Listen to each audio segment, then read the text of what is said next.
आगे बढ़ते हैं। एक और इम्पॉर्टेंट चीज़ है जिस पर हमें बात कर लेनी चाहिए, मुझे लगता है जियो फ्लेक्सी कैप।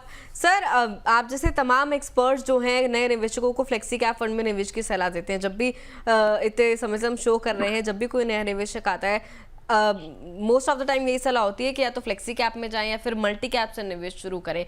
सर, अभी जियो ब्लैक रॉक का फ्लेक्सी कैप फंड निवेश के लिए फिर से खुल गया है। एनएफओ बंद हुआ था कुछ टाइम पहले, अब आप जो है निवेशक उसमें निवेश शुरू कर सकते हैं। सर, निवेशकों को क्या इस फंड की ओर रुख करना चाहिए, आपकी क्या सलाह रहेगी? देखिए, हमारी सलाह बहुत सिंपल है। आपके पास बहुत सारे ऐसे फ्लेक्सी कैप फंड ऑलरेडी हैं जिनका आपके पास पास्ट रिकॉर्ड है, उनका आपको फंड परफॉर्मेंस आपको दिख रही है, उनकी कंसिस्टेंसी दिख रही है, वो सारा डाटा आपके सामने है। जियो वाले भी काफी अच्छी-अच्छी चीजें क्लेम करते हैं और हम भी उम्मीद करते हैं वो अच्छा ही करेंगे। मगर अगर मेरे को इन्वेस्टमेंट करना है और मेरे सामने ऑलरेडी उस कैटेगरी के अच्छे फंड्स मौजूद हैं, तो मेरे लिए मेरा चॉइस उन फंड्स के लिए पहले होगा।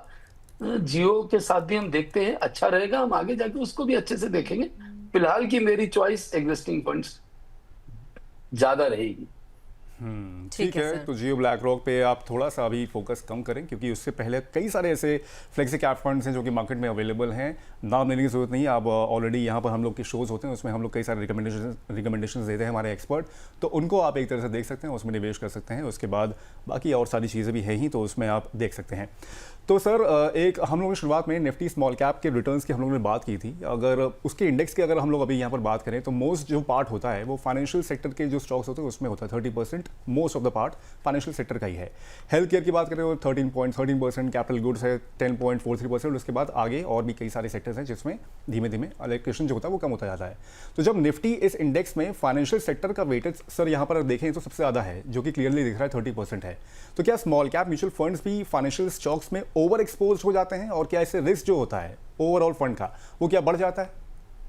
देखिए, स्मॉल कैप की एक विशेषता है। इसकी विशेषता ये है कि ये 251 मार्केट कैप में, पहले 100 कंपनीज हम बार बार बोलते हैं बट फिर भी बोलेंगे, पहली 100 कंपनीज को हम लार्ज कैप बोलते हैं, अगली 150 कंपनीज को 101 से लेके 250 तक 150 कंपनीज को मिड कैप बोलते हैं, 251 से आगे की सारी कंपनीज को हम स्मॉल कैप बोलते हैं। तो आप मान लीजिए अगर 5000 हमारी लिस्टेड कंपनीज है तो 4750 कंपनी हमारी स्मॉल कैप में आ गई।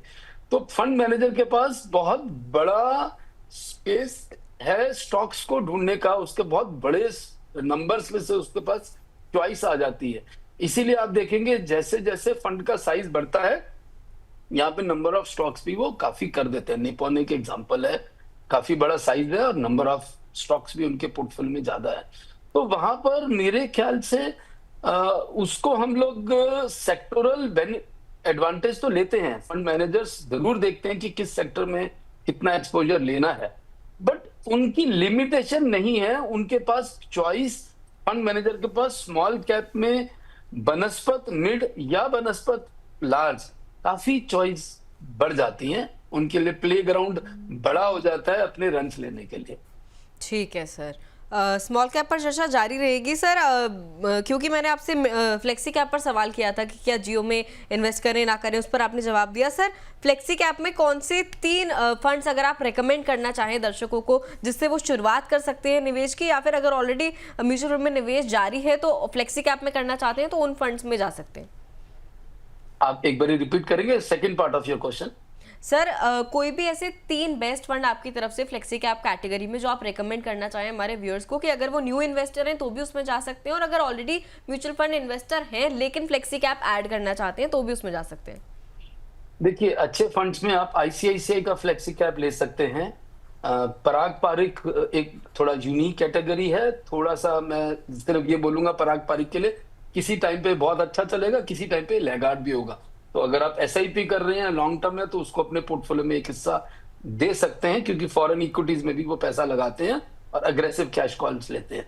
तो पराग पारिक को भी आप देख सकते हैं। तीसरा अगर आप ऑप्शन मांगेंगे तो बहुत ऑप्शंस है, मतलब कई बार टू मेनी चॉइसेस वाली बात है।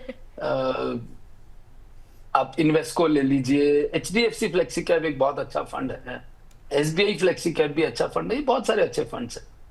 ठीक है, तो ये सर की तरफ तो से इस रिकमेंडेशन। कैटेगरी के अंदर थोड़ी सी सिर्फ 3 के ऊपर रुकना भी कई बार मुश्किल होता है। ठीक है, मतलब कैटेगरी इतनी अच्छी है ये माने हम कि इसमें 3 फंड्स के नाम पे रुकना मुश्किल है, क्योंकि बहुत सारे नाम है और मतलब टू मच ऑप्शंस है, तो निवेशक कहीं पर भी जा सकते हैं। सर गौतम गुहा एक हमारे व्यूअर हैं, सवाल भेजा है इन्होंने यूट्यूब पर, कह रहे हैं क्या मिड कैप और स्मॉल कैप फंड अगले 1 साल में लार्ज कैप को आउट परफॉर्म कर देंगे? क्या कहना है सर इस पर आपका? तो देखिए, मैं टैरोट कार्ड भी नहीं करता और मैं एस्ट्रोलॉजी भी नहीं करता। तो ये कहना तो बहुत मुश्किल होगा कि अगले 1 साल में क्या कर देंगे। और मेरे को ऐसा लगता है इन्वेस्टर को भी अपना थॉट, गौतम जी को भी इस सवाल से बाहर निकलना चाहिए, इस सवाल के ऊपर रहना ही नहीं चाहिए। फंडामेंटल बात यह है कि अगर आप 1 साल के लिए इन्वेस्ट करना चाह रहे हैं इनमें से तीनों में से किसी के लिए भी, तो मेरी पहले ही आपको सलाह ये रहेगी कि ना करें। अब बात आई वैल्यूएशन वाइज, तो वैल्यूएशन वाइज आज भी large cap compare to mid और स्मॉल कैप ज्यादा बेटर प्लेस है। अगले 1 साल में 3 में से क्या रिटर्न ज्यादा देगा, ऐसा मैं अपनी गर्दन बिल्कुल भी फंसाना नहीं चाहूंगा, क्योंकि ऐसा करने से हमें कोई फायदा नहीं होगा। हमारे को पोर्टफोलियो के अंदर सबको अपनी वेटेज के हिसाब से रखना चाहिए, जैसा मैं बार बार पहले भी बोलता आया हूं, और 1 साल के लिए इन्वेस्ट नहीं करना चाहिए। आपका इन्वेस्टमेंट होराइजन 5 साल एंड अबव होना चाहिए। एसआईपी के थ्रू करें, वैल्यूएशंस को सलाम करें, उसके हिसाब से इन्वेस्ट करें। आप ध्यान उस बात का रखें, ज्यादा बेटर होगा आपके लिए।